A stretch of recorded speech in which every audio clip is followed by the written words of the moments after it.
Hey guys, here I am with actually like clothes on, my jewelry, my cute top from Boston Proper. Finally started getting some new clothes. Actually, this is not that new. I've had this for a while, but I don't know if any of you have seen it. Anyway, so I did, sorry, I'm all crooked.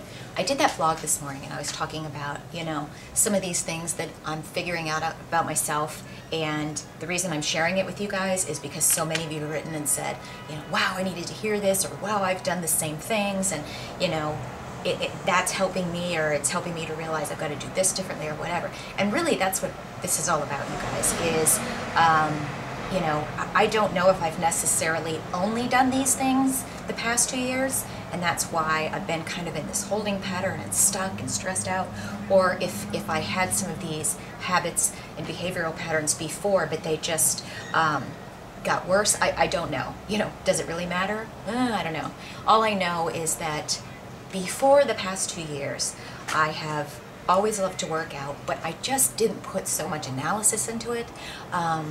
I did what I want. Sometimes lack of information can be good. Not that I'm encouraging you to not read and find out about new things, but sometimes those of us with a little bit of an extreme personality can take that and go nutty with it. And when I look back at when I first started working out, you know, and I told you guys I was doing things like Taibo, and I did those firm videos, you know, I just did what I wanted, and I started working my arms because I always wanted to work my arms. I wasn't necessarily doing as much, putting as much thought into it as I did the past 2 years. And I don't blame anyone, like when I say, oh, I was working with Jenny Lynn, or this is what Jay had me doing. This is all good stuff. I'm just saying I allowed my mind to get so overwhelmed, like I told you. I just became so overwhelmed with fixing myself. Why does this is what I hate about some tops. They creep down and then like this little part of my bra shows. It gets on my nerves, so I'm always fidgeting. Anyway, I allowed myself to get so completely obsessed with reaching my goal that I was overanalyzing everything. And it became that I wasn't working out because, oh wow, this is a great cool workout and I really enjoy doing it, and so I'm gonna do it. It was more like, is this enough? Did I do enough cardio? I've gotta do more cardio. You know, doing it in the morning isn't enough, so if Jay tells me to do 45 minutes, I better do that, and then I'm going to do more at night. And so again, I told you guys, quite often I would be told to do one thing either by my trainer or a book I was following or whatever, and I was going to the extremes. You know, I was adding more workouts. You guys saw me back in the day. I was always shooting to have all of my calorie burns be like 1,000 calorie burn workouts, and people would go, wow, you know, how are you doing that? And I'm like, well, it's 2 hours. But sometimes my workouts would be more than 2 hours. And then I was trying to, you know, diet a lot more and eat less. And that might sound funny to you people. Some people think, wow, if you're working out that much and you're eating that much less, you know, you should have been anorexic. You should have been. Not that that's my goal. I'm making a point. But sometimes, and quite often, that's not the case. When you overtrain and you have weight to lose, sorry, the window's open here. If you overtrain and you have weight to lose, it can be just as bad as not doing anything, because your body will go into that. You know, I don't want to talk like I'm the scientific knowledge person here, but your body goes into the starvation mode, and I certainly know that's what happened with me, or it could have been what happened with me. But I specifically noticed yesterday, with my day yesterday, and why I didn't get my workout in, and why I ended up being so upset at the end of the day, why I ended up getting mad for a couple of reasons, and going in and grabbing these Oreos out of just, is it that I'm spiting myself? I don't know why, but I specifically got mad, and it was almost like I was watching a different person do it. I went and I'm like, damn it, I'm gonna go eat Oreos. Like, I'm still trying to figure out what it is in my mind. Sorry you guys, my hair's like, just, I don't know why it's bothering me. Maybe because Aunt Flo is here and everything is bothering me.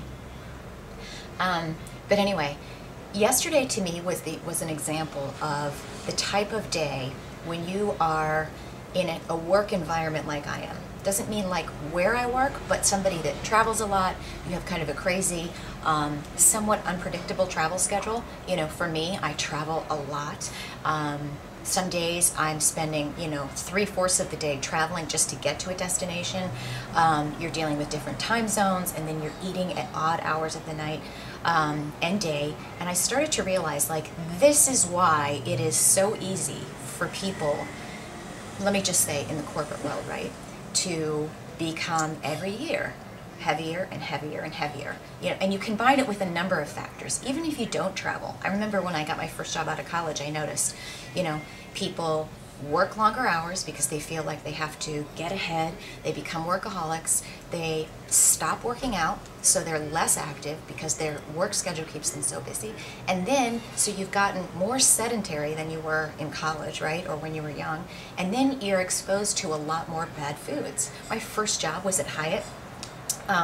And we were able to go to the cafeteria. In fact, they encouraged us to go to the cafeteria, and the cafeteria had all the leftover foods from all of the banquets. So imagine some of the best weddings you've ever been to and the food that they serve at hotels.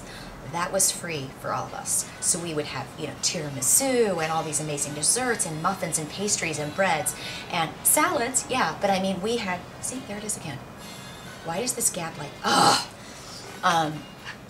we had all of this stuff free, and I do know that that's when I first started gaining weight out of college, was not working out, not having the time, because I'd get home at 7:30 at night, and I'd be tired, and I wouldn't feel like working out. Happens to a lot of people. What happened to me on Monday is I had to get up at 5 in the morning because the limo was coming to get me at 6:30. I had to do this hair, and I've told you guys that's what part of what annoys me about having these extensions is I can't just wash my hair and go. I actually have to like straighten the part of this that's not my hair, and I don't like it, so I have to allow for extra time. So got up at 5, got picked up at 6:30, get to the airport by 7:15, flights at 9. I had breakfast at my house, so I had a healthy breakfast. I had my puffins, my almond milk, I had my coffee. Didn't eat anything at the airport because I'm like, you know, don't eat for the sake of eating. I'm also trying to watch my Starbucks consumption when I'm on the road, because Starbucks, even though I get, what I tend to get is a either iced or regular sugar-free hazelnut soy latte, which is 220 calories. If I get that, that's 220 calories that's very easy to forget about, okay, because it's a drink.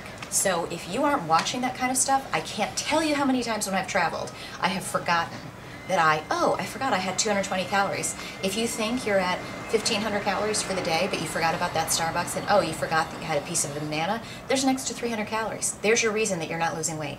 If you do something like that every day, it can be so simple, people. And as you get older, like me, and your body is changing, it's those simple little things that add up. And then if you had a crazy schedule, which is what I'm starting to realize, and I'm sharing this with you guys because the number one question or thing that people complain about and say to me is, you know, how do you do it, Kelly? You know, and I'm not doing, I haven't been doing it enough, but I'm starting to realize, again, it's all about awareness, what's getting in the way. Okay, so yesterday I got up early, traveled. By the time our flight, which was delayed, got into Miami, I had to stop, get my bags, get to the rental car counter. By the time I got to the rental car counter, got my car, had to turn around 3 or 4 times because the GPS wasn't working, and then drive to my hotel. I think by the time I got into my hotel, it was like 4:30 or 5 o'clock. I was supposed to be here closer to maybe 2:30. I think it was probably 4.